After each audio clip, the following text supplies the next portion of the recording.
Hi everyone, I created this little video to show you a really quick way to lay out panels for a comic book. I use MediBang Paint Pro for this, which is a free software with many great features for comic artists. I'll post the link in the details below. When you open MediBang Paint Pro, an advertisement will pop up. I always acknowledge it to get rid of it. Next, there's a login pop-up. It's useful for certain features I don't really use at the moment, so I just close it. To get started, you first have to define the size of your comic pages. So I click File and New and set the width to 11.2 centimeters and the height to 16.5 centimeters. You could also use inch or pixels. Next, I would like to tell MediBang Paint Pro how much padding I want between the edge of the page and the comic panels. For that, I click Layer and choose Add Chroma Material. In the pop-up, I leave the standard settings for line width and the color also remains black. OK. I've prepared two types of pages, those with the page numbers on the left-hand side and those with the page numbers on the right-hand side. I select one of them to show how you can easily create all sorts of panels. Actually, it's best to start with a blank page, create a frame like the one you see right here and work from that. But I'll just add another layer, so I can show this from scratch. That's Layer and Add Chroma Material again and OK. To see only the new layer, I will deselect the previous layer. Time to check what kind of shapes my panels are supposed to have. I'm switching to my thumbnail sketches.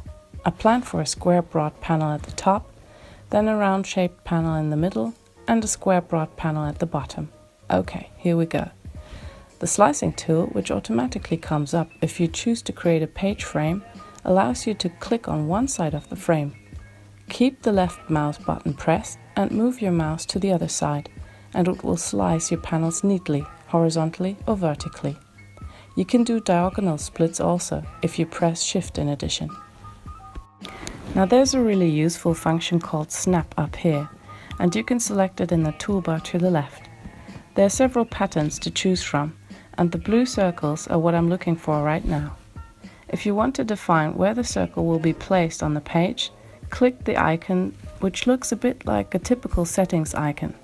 Now you can move the center of your circle where you like. Click again to lock it there. I'm checking again how far left the circle should go and how much overlap I want with the panel above and below. Alright, now I select the brush and check again which of the circles I should trace according to my thumbnail sketch. The great thing is, the tool will stick to the circle you originally started with, even if your mouse wanders off, like mine. So no wonky circles, no matter how skilled you are. You also don't have to follow the orange lines, you can start anywhere in between. Like you can see here for my second circle, which is a bit bigger than the next orange circle. There are other cool features, like for example guiding lines for vanishing points, or a tool which will turn a circle shape into a flat shape, like the one you would see if you change perspectives. But for now, that's really it. I will use this as my panel layout, and I will trace all the relevant lines and ignore those I don't need. If I wanted to continue with a digital format, I could rasterize my material and erase the lines I don't need.